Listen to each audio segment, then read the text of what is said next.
María, ¿qué quiere usted? ¿Sí? ¿Querés hacer la historia igual? Venga.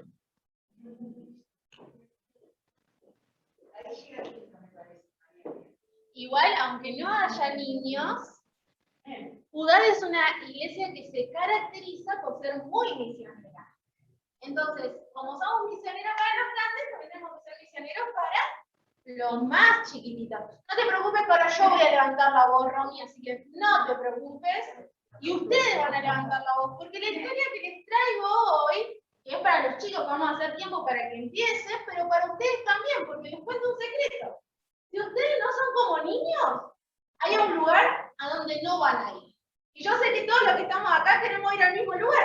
¿A dónde queremos ir? Al cielo. Entonces todos tenemos que ser como niños. Así que ustedes tienen que disfrutar esta historia tanto como la van a disfrutar los chiquitos. ¿Sí? Es más, Sonia, que es la nueva directora del Ministerio del Niño, a la cual le agradecemos por haber aceptado, tiene ahora la posibilidad de poder elegir personas para que cuenten la historia, el relato todos los sábados. Así que cuando Sonia les pida que ustedes cuenten el relato, accedan, ¿sí? Porque los chicos tienen que tener su momento dentro del sermón, porque si no, cuando sean más grandes no van a querer venir, ¿sí? Así que es el momento. Dicho lo dicho, vamos a la historia que está en Lucas capítulo 19.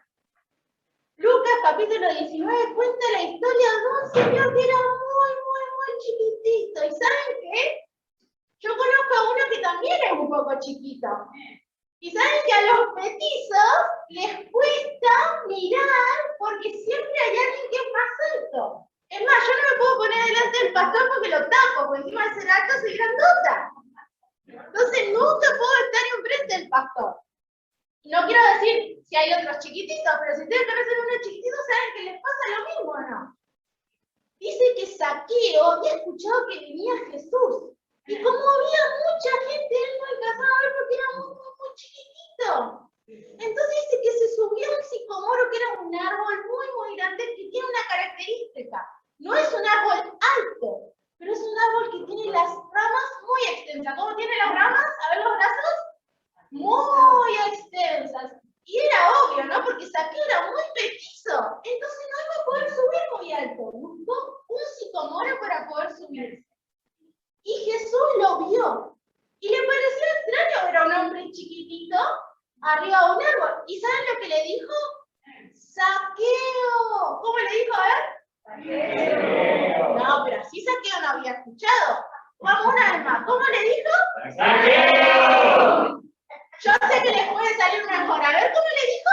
¡Zaqueo! Y Zaqueo escuchó y bajó. Y Jesús, ¿sabe lo que le dijo? Zaqueo, prepara tu casa porque yo voy a pasar esta noche por ahí. Y voy a pasar y voy a cenar con vos y con tu familia. ¿Y saben qué? Toda la gente que estaba alrededor no quería a Zaqueo. No lo querían. Entonces empezaron a hablar cómo Jesús, que es un hombre bueno, va a ir a la casa de Zaqueo, que aparte de ser petizo, era un hombre malo. Pero ¿saben? Esto nos enseña una gran lección. A Jesús no le importa qué tan malos seamos, sino que abramos nuestro corazón para que Él nos cambie. ¿Saben que esa noche, dice el relato bíblico, el capítulo 5, capítulo 19, el versículo 6, dice lo siguiente: que Zaqueo se fue corriendo a preparar su casa para recibir a Jesús. Y cuando lo recibió, dice que le dijo: Jesús, si en algo yo he defraudado a alguien, 4 veces le devolveré. Porque Jesús, no importa qué tan malos seamos, está dispuesto a perdonarnos y a transformarnos. Si nosotros, al primer llamado de Zaqueo, vamos, 1, 2, 3. ¡Zaqueo! Salimos corriendo a preparar nuestra casa y a recibir.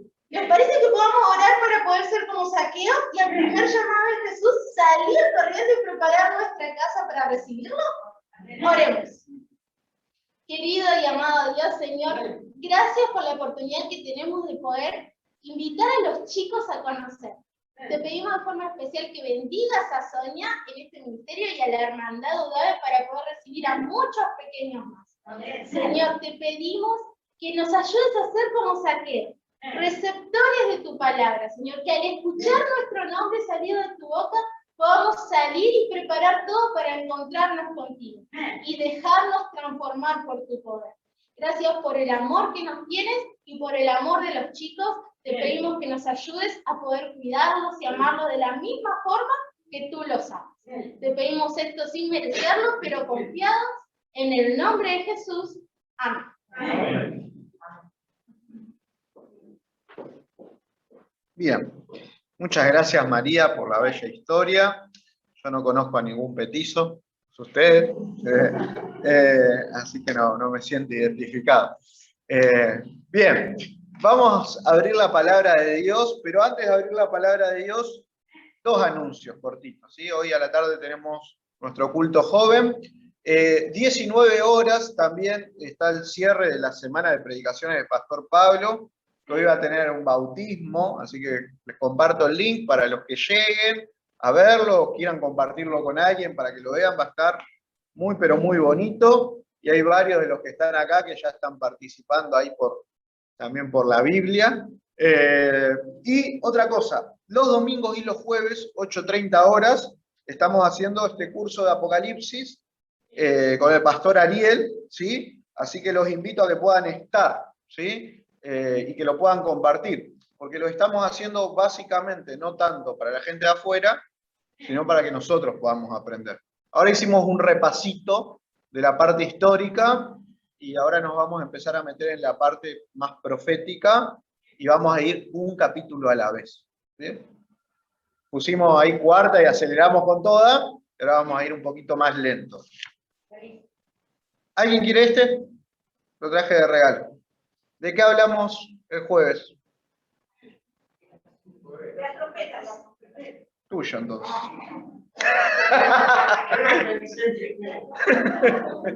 Muy bien. A todo el que lo quiera, el domingo lo ve y se inscribe ahí en el link que está y después se lo acercamos, porque hay. Pero no lo vamos a regalar por regalar, porque sale muy caro. Eso. Se lo vamos a dar a los que están haciendo el curso. ¿Sí? Porque nosotros en la iglesia tenemos una mala costumbre. Como tenemos una casa editora que nos da un montón de materiales, pensamos que todo es gratis y acumulamos y no leemos. ¿Sí? Entonces, yo tengo la particularidad de que doy al que está interesado. Si no, para acumuladores, en mi casa tengo así un cúmulo de cosas que todavía no leí. Así que tenemos que aprender allí, ¿sí? A agarrar lo que vamos a leer, ¿sí? Bien, dicho lo dicho, vamos a comenzar con el tema de hoy. Por allí tenemos un PowerPoint, así que ayúdenme. Con eso después yo creo que lo voy a manejar desde acá si me corren un poquito esa silla. Perfecto, no hace falta que te corres. Bien, hoy vamos a hablar de un tema que es nuestra doctrina distintiva dentro de la iglesia, que es el juicio. Nuestra doctrina distintiva no es el sábado, hay muchos cristianos sabáticos. Nuestra doctrina distintiva no son los 10 mandamientos, hay muchos que hablan acerca de los 10 mandamientos. Nuestra doctrina distintiva tampoco es la verdad acerca de la condición de los muertos, porque hay alguna que otra denominación, yo conozco una más, aparte de los adventistas, que creen que los muertos cuando se mueren, están muertos, ¿sí? Pero sí nuestra doctrina distintiva, que no vas a encontrar en ningún otro lado, una teología sobre el juicio, es la adventista, ¿sí? Nosotros tenemos una doctrina específica que habla acerca del juicio. Ahora la pregunta es, ¿por qué Dios hace juicio? Piensen en esto. ¿Dios conoce todo? Sí. Dios es omnipresente y omnisapiente. Sabe y conoce todo. Entonces, ¿para qué Dios va a hacer juicio si Él ya sabe quién es bueno y quién es malo, quién lo aceptó de corazón y quién no? ¿Para qué hace un juicio? Mayormente los juicios terrenales se hacen para encontrar la verdad. Y el juez está mediando entre alguien que acusó y el acusado para ver cuál es la verdad, ¿sí? Y se presentan pruebas, porque el juez intenta ser parcial y no sabe lo que pasó. En este caso, el juez es Dios, sabe absolutamente todo. Entonces, ¿para qué hace un juicio? ¿Sí? Bueno, la primera pregunta, la respuesta es sencilla. El juicio Dios no lo hace para él, lo hace para los demás. ¿Sí? Y esto es muy, pero muy interesante. ¿Quiénes son los demás?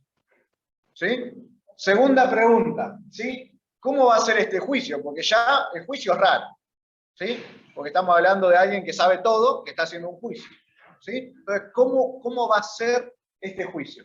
Y otra pregunta más para reflexionar es, a mí siempre me llama la atención que cuando hablamos de juicio, juicio investigador y demás, primero hay mucha ignorancia sobre este tema, que es nuestra doctrina distintiva. Segundo, hay mucho miedo, y me acuerdo de alguna hermana, una en particular, que decía que a ella le daba miedo esto, porque decía, ¿cómo puede ser? Dios en este momento está haciendo juicio, mi nombre puede pasar en revista en cualquier momento, yo me puedo perder y no me voy a ni enterar.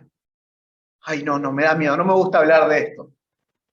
¿Será que es así? Y por otro lado, ¿por qué las otras denominaciones no hablan de esto cuando es un tema tan importante? ¿Sí? Bueno, hoy, pensando en todo esto, vamos a intentar encontrarle el verdadero sentido al juicio y hacerlo lo más sencillo posible para que todos lo entendamos. Vamos a leer 3 versículos.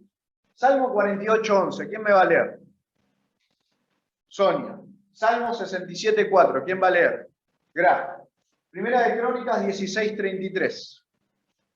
¿Quién va a leer? ¿Quién me va a leer? Juan. Primera de Crónicas 16:33. Vamos con el primer versículo, Sonia. Por tus juicios se alegra el monte Sión y se regocija en las ciudades de Judá. Bien, escuchen eso. ¿Escucharon? Sonia acaba de leer el versículo que dice, por tus juicios se alegra el monte de Sión y el pueblo de Judá. O sea, por los juicios de Dios, ¿quién se alegra? El pueblo de Dios. Según ese versículo, los juicios de Dios traen alegría y felicidad a su pueblo. O sea que, cuando hablamos del juicio de Dios, ¿nos tendría que dar miedo o alegría? Alegría, ¿no? Vamos con el segundo versículo. Alégrense y gócense las naciones, porque juzgarán los pueblos con equidad y pastorearán las naciones en la tierra. Bien, alégrense y gócense los pueblos y las naciones, porque Dios cuando lo juzgue lo va a hacer con equidad. Qué hermosa palabra, ¿no? No es igualdad, equidad, ¿sí? O sea que aún los que no aceptaron a Dios deberían alegrarse por los juicios de Dios, ¿sí? Y el Antiguo Testamento habla de esto, ahora vamos a leer un texto más, de que los juicios de Dios tienen que ser alegría y gozo para nosotros, no miedo y tristeza, ¿sí? Vamos a leer Primera de Crónicas 16:33. Que griten de alegría los árboles del bosque delante del Señor que viene a gobernar la tierra. Perfecto. Dice, bueno, ahí dice gobernar, la versión, la mayoría dice juzgar o hacer juicio, ¿sí? Dice el texto bíblico y el contexto de Primera de Crónicas 16 que la naturaleza se alegra porque Dios viene a juzgar. Sí, si leen el texto anterior está hablando del mar, de la fuente de las aguas y de las montañas, pero es muy interesante, de alguna manera la naturaleza se alegra y quiere los juicios de Dios, ¿sí? ¿Por qué? Romanos dice que la naturaleza hoy gime, ¿sí? Porque el pecado también los afectó a ellos, ¿sí?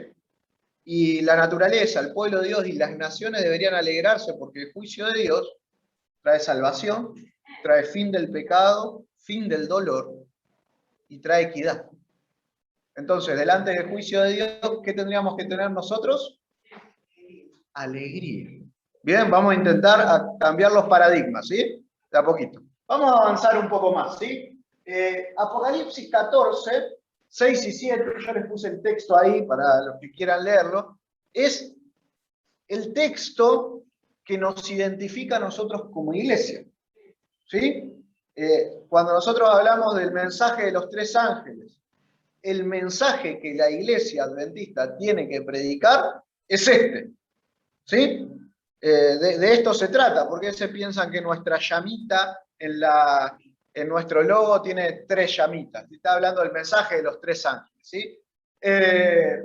Vi volar por el medio del cielo a otro ángel que tenía el evangelio eterno, para predicarlo a los moradores de la tierra, a toda nación, tribu y lengua, diciendo a gran voz: temed a Dios y dadle gloria. ¿Por qué?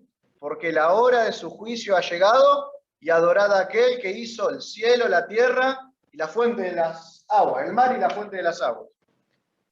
Ese ángel, proféticamente hablando, simboliza el pueblo de Dios, que Dios le dio un mensaje para predicarlo a todo el planeta. Es el último mensaje de amonestación al mundo.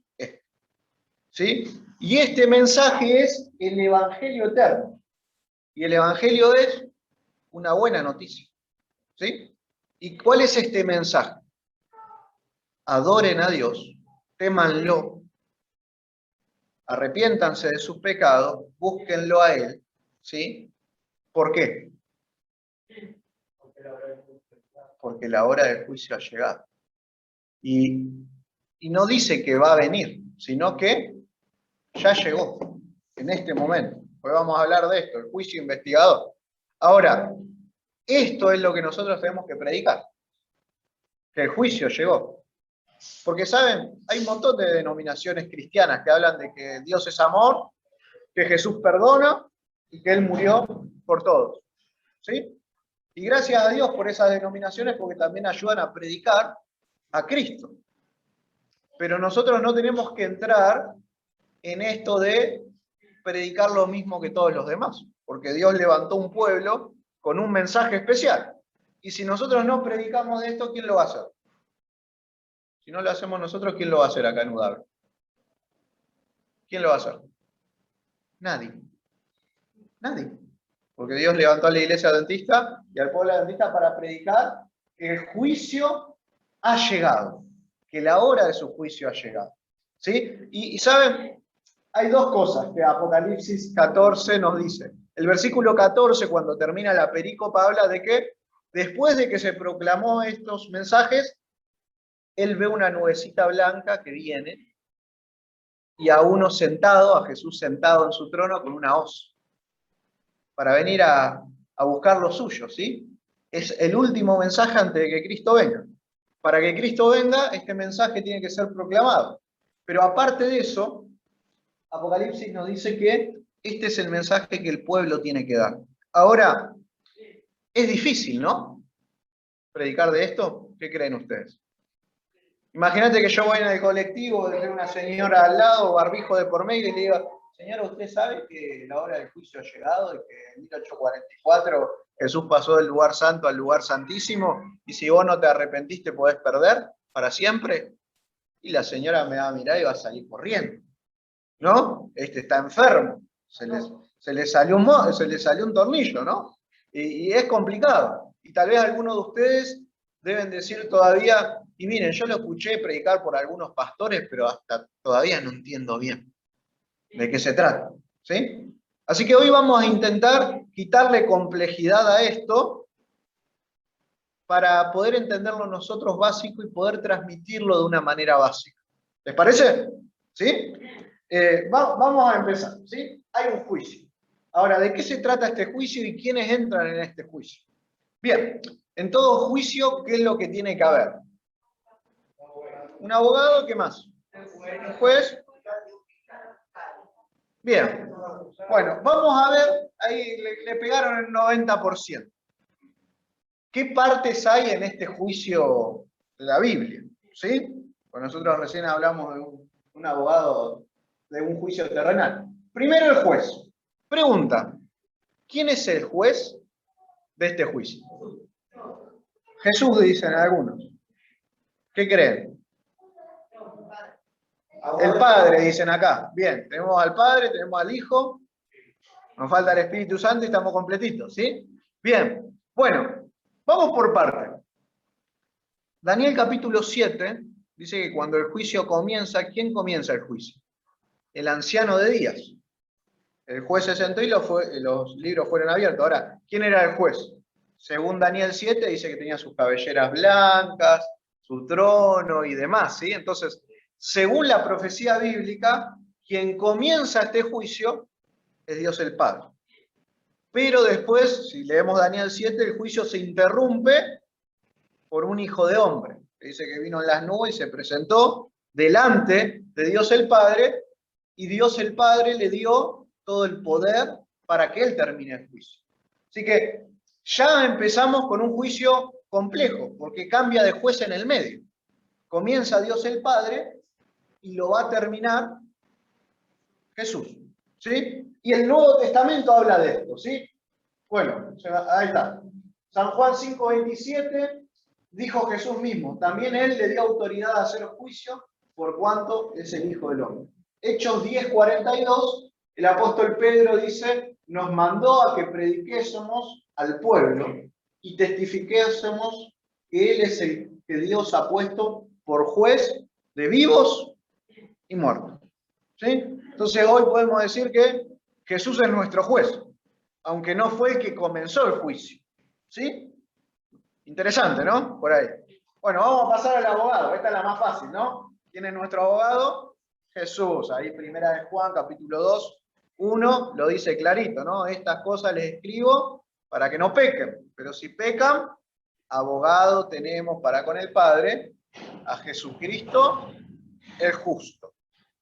Un detallecito chiquitito, ¿sí? Acá tenemos una abogada entre nosotros, a María, y María cuando estudió un poquito la historia de cómo empezó el derecho y la abogacía, ustedes saben que nuestro derecho y nuestro sistema de leyes y de manera de juzgar es completamente romano, ¿sí? De ahí sale, ¿sí? Roma por mucho tiempo tuvo un sistema de leyes y un senado, pero no existían los abogados, no existían, ¿sí? Cuando se comenzaron los primeros abogados, ¿sí? Los primeros abogados que te tomaban el caso y te defendían a vos, si perdían el caso, perdían ellos con vos. Y ellos tenían que pagar con su vida también, si la sentencia era de muerte. Y es muy interesante, ¿no? Tenías que tener coraje para ser abogado y para agarrar un caso de esto, ¿sí? Así que cuando Juan escribe que tenemos un abogado, era en este tiempo, cuando recién estaban empezando los abogados, ¿sí? Entonces, cuando Juan escribe acá abogado, si vos tenías un abogado, era alguien que iba con vos hasta la muerte, ¿sí? Interesante, ¿verdad? Bueno, nosotros tenemos un abogado, si lo queremos. Si lo queremos, ¿sí? Él no defiende a todos, defiende solo a aquellos que lo buscan y lo eligen, ¿sí? Bien, y tenemos un acusador, y hay muchos textos que hablan de quién es el acusador. Satanás, ¿sí? Satanás nos acusa, nos señala delante del Padre, delante del Hijo, y dice, este se merece, cosa, la muerte eterna, si es un pecador. Y ahí tenemos nuestro abogado que nos defiende de esas calumnias, y no tan calumnias, porque está lleno de verdad esto que somos pecadores, ¿verdad? Pero aunque somos pecadores, hay salvación. Bien, ahora acá vemos que el juicio es bastante complejo, y yo quiero relatarles algo bien sencillito como para que podamos entender esto de cómo funciona el juicio del cielo, que es completamente diferente al juicio terrenal. Vamos a poner un ejemplo. Salgo de acá y salgo ahí medio en contramano y dobla una moto bien, pero a todo lo que da, y la choco a la moto. El muchacho de la moto vuela por los aires y se rompe la cadera y queda internado porque también se golpea la cabeza. Yo en contramano. ¿Qué va a pasar? Bueno, me van a hacer juicio, me van a quitar la licencia y posiblemente hasta puedo llegar a ir preso, ¿sí? Porque yo estaba en contramano, yo lo choqué mal y demás, ¿sí? Ahora bien, La llamo a María, mi esposa, y le digo, amor, necesito que me defiendas porque me maté un moco. Y María me dice, mirá, estás perdido, primero porque esa no es mi rama, y segundo, porque no hay quien te defienda en este caso.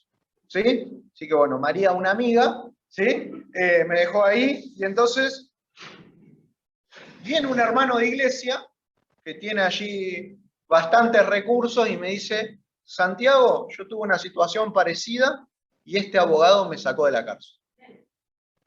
¿Sí? Me defendió y me sacó de la cárcel. Llamalo. Él se dedica específicamente para eso. Entonces yo lo miro y le digo, yo no tengo plata.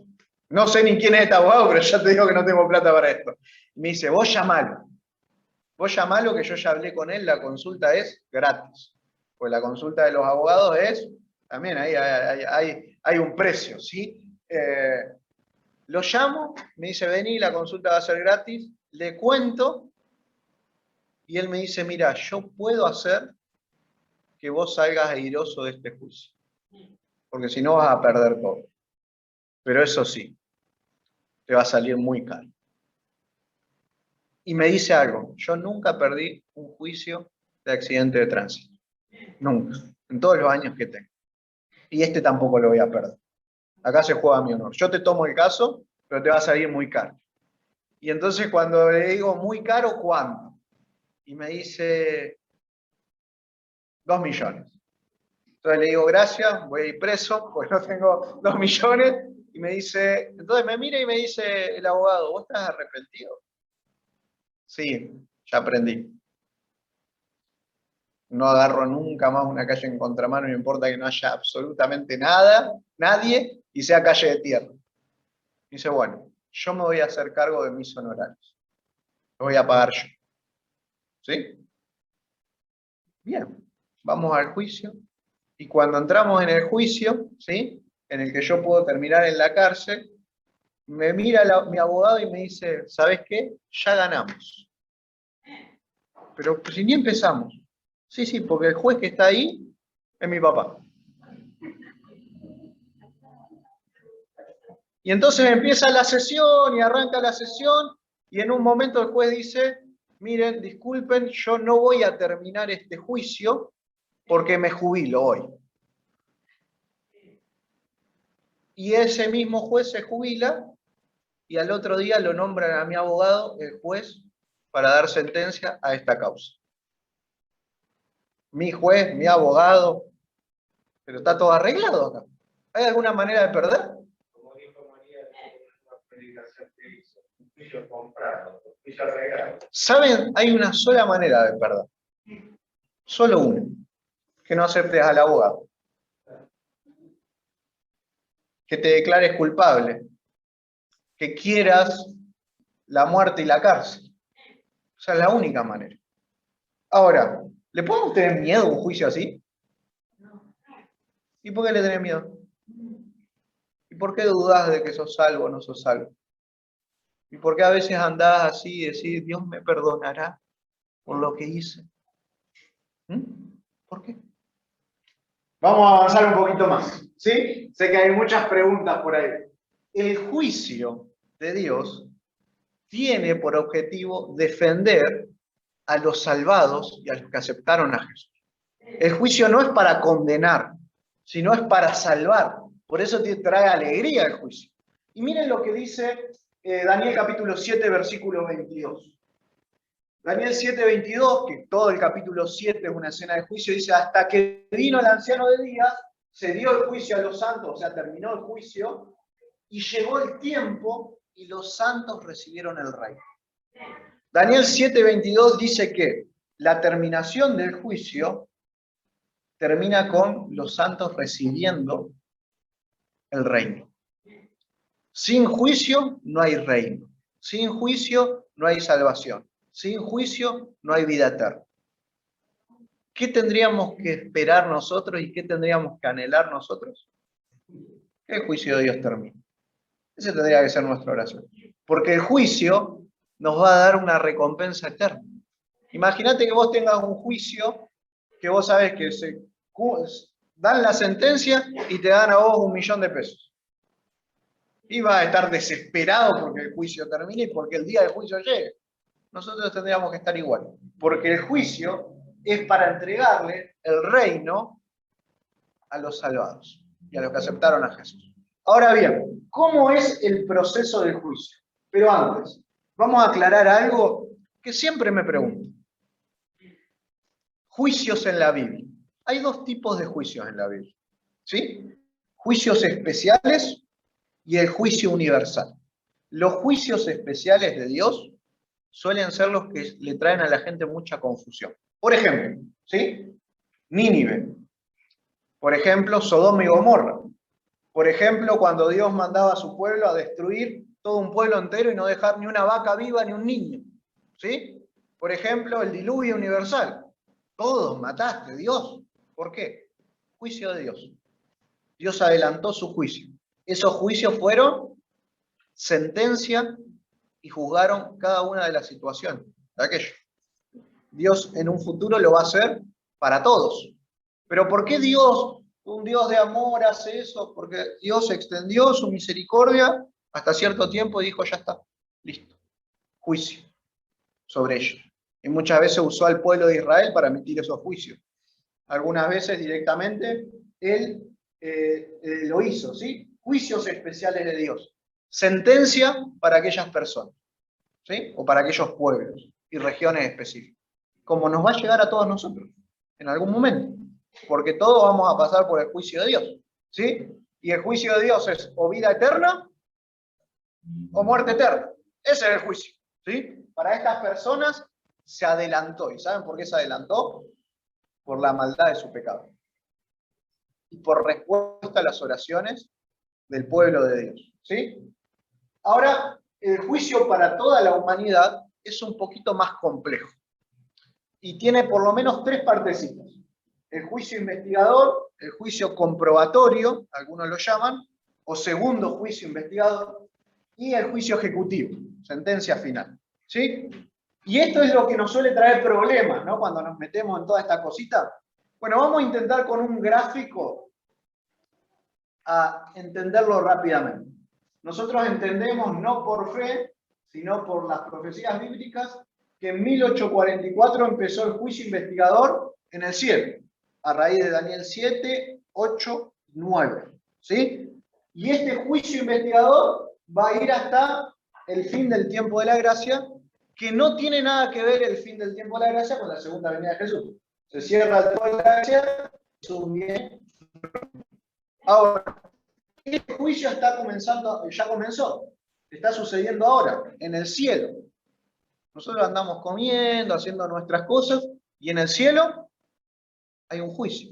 Daniel capítulo 7 dice, el juez se sentó y los libros fueron abiertos, ¿sí? Y dice que millares de millares y millones de millones lo asisten en este juicio.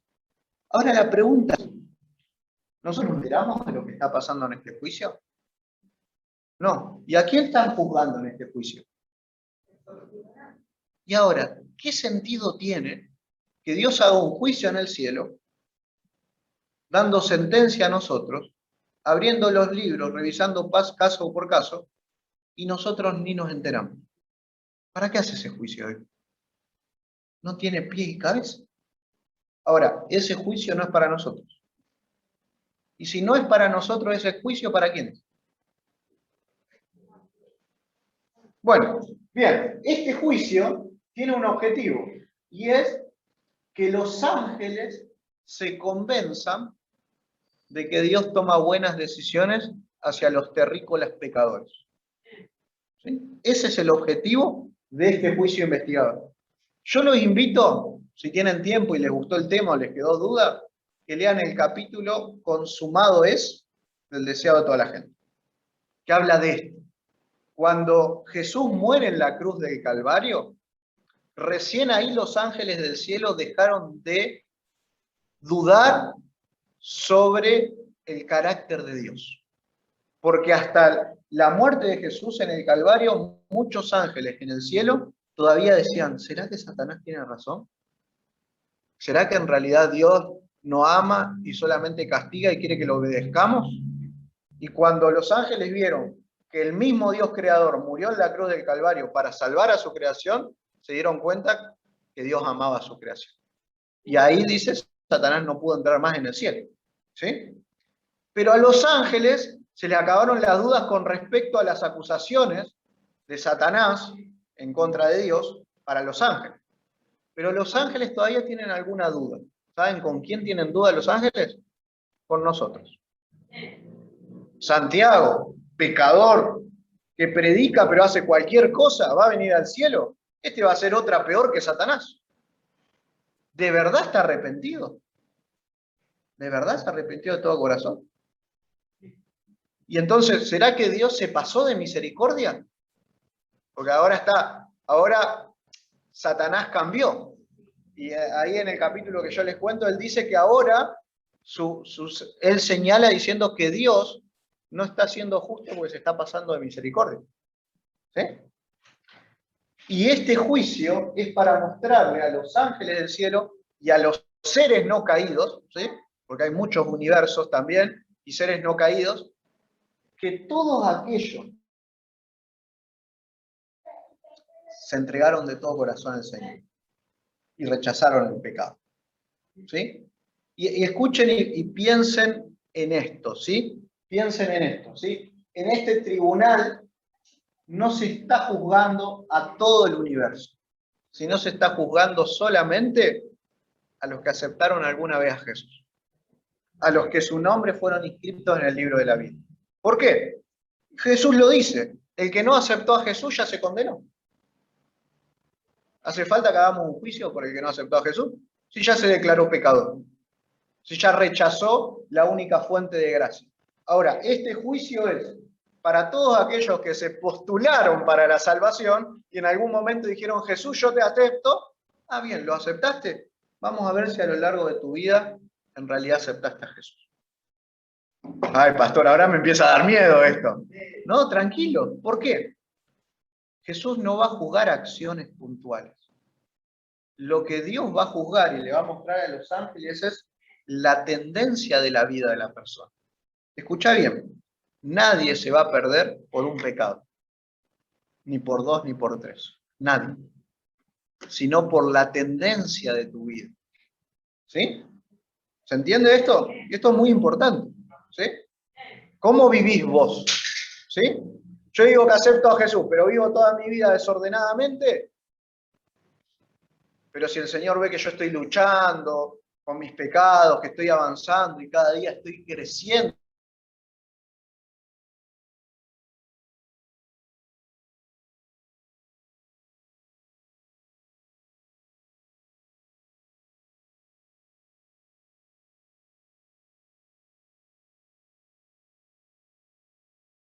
que todos los que se salvaron, de verdad se entregaron a Jesús del corazón.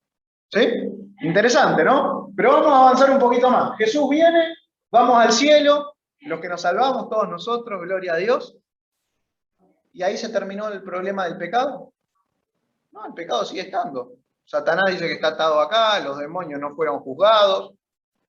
Todavía acá, después de la segunda venida de Jesús, va a seguir habiendo llanto y dolor. Aunque estemos en el cielo. A veces lo decimos como de una manera alegórica, ¿no? Cuando Jesús venga, en su segunda venida se va a acabar el llanto y el dolor. Pero no. Cuando Jesús venga en su segunda venida, todavía no se destruyó ni la muerte, ni el llanto, ni el dolor. Sí las enfermedades. Pues en el cielo no vamos a tener enfermedades. Pastor, ¿cómo que en el cielo vamos a llorar y todavía va a haber dolor? Y la muerte. Bueno, sencillo. ¿Sí? En el cielo todavía no se terminó el problema del pecado. Todavía no se juzgó. Y la Biblia dice en Apocalipsis 20, vamos a leer Apocalipsis capítulo 20, lo siguiente, ¿sí? 20, versículo 4, el milenio, el famoso milenio, ¿sí? Versículo 4, vi tronos y se sentaron sobre ellos los que recibieron facultad de juzgar. Y vi las almas de los decapitados por causa del testimonio de Jesús. Apocalipsis 24 estoy leyendo.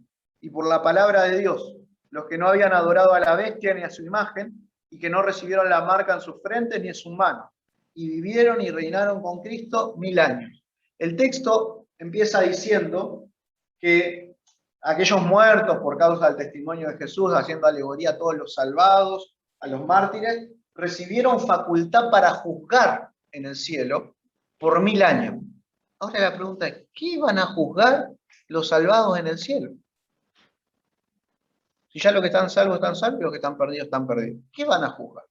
Bueno, vamos a leer allí Primera de Corintios 6, versículo 2 y 3. Primera de Corintios 6, versículo 2 y 3. Vamos rápido, así terminamos medianamente a tiempo. Primera de Corintios 6, 2 y 3. ¿No sabéis que los santos han de juzgar, ¿qué dice? Al mundo. Y si el mundo ha de ser de juzgado por vosotros, ¿sois indignos de juzgar cosas muy pequeñas? Acá Pablo le está queriendo enseñar a los corintios que ellos tienen como iglesia poder para juzgar los casos. ¿Sí? A veces dicen, pero ¿quién es la iglesia para juzgar? Versículo 3. ¿O no sabéis que hemos de juzgar a los ángeles? ¿Cuánto más las cosas de esta vida? Interesante el versículo, ¿no? Pablo dice acá que los santos van a juzgar al mundo y a los ángeles. Y en este milenio, en el cielo, el juicio investigador o el juicio comprobatorio, ¿sí? Se trata de que los salvados son como el tribunal. Y Jesús, como acá, en el juicio investigador, se puso a disposición para mostrarle a los ángeles que su juicio era correcto, ahora en el milenio se pone a disposición de los salvados para mostrarle que su juicio es correcto. ¿Qué cosa? Bueno, cuando nosotros estemos en el cielo, ¿sí? Vamos a empezar a preguntarnos por qué se perdieron los que se perdieron. Imagínate esto, ojalá no te suceda a vos, pero que vas al cielo y tu hermano no está ahí, o tu cónyuge, o tu hijo. Vos te vas a desesperar. Y lo primero que va a haber en tu mente es, ¿por qué se perdió? ¿Por qué? ¿Qué Dios no hizo? ¿No le dieron oportunidad? ¿Fue injusto Dios? Y entonces Dios te va a decir, vení, acá tenés los libros, comprobá. Comprobá y mirá la vida de él y cómo yo lo traté. Y nosotros vamos a mirar que Dios llamó a tu hijo, a tu cónyuge, 1, 2, 1000, 2000, 3000, 4000 veces, lo llamó al arrepentimiento, lo cuidó, lo protegió a través de de aquel, y hasta en el último momento de su vida el Señor extendió su gracia y él lo rechazó. Y finalmente vos vas a mirar y tal vez lágrimas van a caer de tus ojos y vas a decir, sí, él se perdió porque quiso. Porque Jesús hizo todo lo que estaba a su alcance, el cielo hizo todo lo que estaba a su alcance para que él se salve. Y ahí va a entrar la desesperación, ¿no? Y uno va a preguntar, ¿y si no está él? ¿Y fulano? ¿Y mengano? ¿Y el otro? ¿Y el otro? Y el Señor va a juzgar. ¿Y Satanás? ¿Y los ángeles no caídos? ¿Y los ángeles que cayeron? ¿Por qué se pierden? ¿Y el Señor? Mira, ¿tenés alguna duda, alguna pregunta? Y cuando termine este milenio, tanto los seres no caídos como los salvados van a estar completamente convencidos de una cosa, que Dios juzgó de manera correcta, que Dios, las sentencias y los juicios que hizo fueron completamente justos y misericordiosos. Interesante, ¿verdad? El problema del pecado se termina acá. Después, en la tercera venida de Jesús, después del milenio, cuando allí dice Apocalipsis 20, se hace el lago del fuego y allí se tira la muerte a Satanás, a los ángeles de Satanás y a todos aquellos que no soltaron el pecado. ¿Sí? Por eso Apocalipsis 20 dice, bienaventurado y santo el que tiene parte en la primera resurrección. ¿Sí? La segunda muerte no tiene poder sobre él. ¿Sí? Y esto es muy, pero muy interesante. Ahora, vamos a leer una cita que está en este capítulo que les acabo de comentar, que habla acerca de por qué se hace todo esto. ¿Saben cuándo termina el plan de redención? No acá cuando Jesús viene, acá. El plan de redención termina recién ahí. ¿Sí? Por eso Apocalipsis 21 dice, bueno, ahora el templo de Dios está con nosotros y ahora sí ya no va a haber más muerte, ni llanto, ni dolor, ni clamor en la recreación. Recién ahí. ¿Por qué Dios hace todo esto? Miren, vamos a leer esta cita. Entonces, habiendo sido completado el plan de la redención, el carácter de Dios quedará revelado a todos los seres creados. Se verá que los preceptos de su ley son perfectos e inmutables. El pecado habrá manifestado entonces su naturaleza. Satanás su carácter. Entonces el exterminio del pecado vindicará el amor de Dios y rehabilitará su honor delante de un universo compuesto de seres que se deleitan en hacer su voluntad y cuyo corazón estará su ley. ¿Qué quiere decir esta cita? Todo este juicio que Dios hace, los hace con un solo objetivo, ¿sí? El de salvar, pero sobre todo el de mostrar su carácter. Porque este conflicto se trata de que el carácter de Dios fue puesto en tela de juicio. Los ángeles ya no dudan del carácter de Dios, dudan del nuestro, ¿sí? Pero nosotros dudamos del carácter de Dios. Todavía. Y aún en el cielo y en el milenio vamos a dudar. Y Dios a través de este juicio va a vindicar su carácter y su amor, para que nadie dude de él. Para que nunca más nadie diga, ¿por qué Dios? Y yo sé que todos ustedes, en algún punto de su vida y de su historia, deben tener un ¿por qué Dios hizo esto? ¿Por qué Dios permitió la muerte de aquella persona? ¿Por qué Dios no hizo esto? ¿Por qué Dios aquello? Y el Señor a través de su juicio va a quitar todos los por qué. Y su carácter va a terminar siendo vindicado. ¿Sí? Y todos los seres en el universo se van a deleitar en hacer su voluntad y no van a tener una pizca de duda. Porque el pecado trajo duda y sombra sobre el carácter de Dios. Así que la primera reflexión que vamos a hacer hoy es sobre esto, que el carácter de Dios va a ser vindicado. Apocalipsis 19 dice que los seres celestiales que están en el trono de Dios cantan aleluya, salvación, honra y gloria y poder son del Señor porque sus juicios son justos y verdaderos. ¿Sí? Y segunda y última reflexión. ¿Sí? Hebreos 7:25 dice lo siguiente. Este es el último texto que vamos a leer en el día de hoy. ¿Sí? Hebreos 7:25 dice lo siguiente acerca de Dios. 7:25. Por lo cual, Él también puede salvar perpetuamente a los que por Él se acercan a Dios, viviendo siempre para interceder por ellos. Dios quiere salvarte. El objetivo de Dios es tu salvación. El anhelo de Dios es tu salvación y Él hizo todo lo que está a su alcance y Él está haciendo todo hoy para salvarte. Dios hoy es nuestro sumo sacerdote que está intercediendo por nosotros. Está siendo nuestro sacerdote, está siendo nuestro abogado y también nuestro juez. ¿Qué más puede hacer Dios para salvarnos del pecado? No se puede hacer más. El Señor quiere salvarnos. Ahora, la única forma de que lo hagamos es que nos arrepintamos de todo corazón y nos entreguemos a Jesús. ¿Sí? Y una cosita más. Acordate de esto. El juicio es a nuestro favor si estamos con Jesús. ¿Sí? Y si vos de corazón buscás a Jesús, alegrate por los juicios del Señor. Y lo último, Apocalipsis 21:27 dice que en esa tierra, en la nueva Jerusalén, no va a entrar nada que tenga pecado. ¿Sí?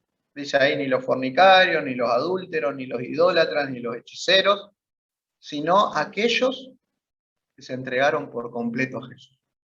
Por eso el juicio de Dios es una invitación a la salvación y a soltar el pecado. Y hoy el Señor te invita a vos y a mí para que nos podamos entregar de corazón, hoy que todavía podemos, y confiar que Jesús nos va a salvar si nos entregamos de corazón a Él. Dios te bendiga y me bendiga a mí también para que podamos ser parte de los redimidos. Amén.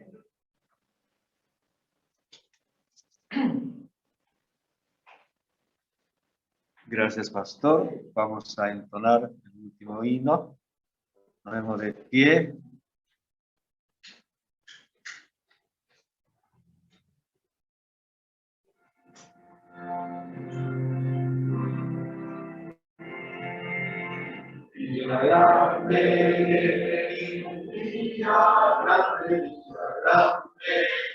Cerca está, cuando justos y malos separados quedan, oh hermano percibido está. Te hayas visto, al rayo de la figura. Te hayas visto, al figura. Día triste viene, día triste viene, cerca está. Cuando mis pecadores no conozcan mentira, oh hermana percibido está. Te hayas visto, para el macho de la tribuna. Te hayas visto, para el tribuna. Día alegre, cerca está. A su luz brilla sobre los Señor, oh hermano percibido está. Te hayas visto, para el rayo de la tribuna. Te hayas visto, para el tribuna. Oremos. Señor, te damos las gracias, Señor, por el mensaje. Ayúdanos a estar listos para la segunda venida de Cristo y predicar también a muchas personas. Acompáñanos a casa y los que podamos hacer actividades misioneras, Señor, en tu día santo. Te lo pedimos en el nombre de Jesús y el Espíritu Santo. Amén. Amén.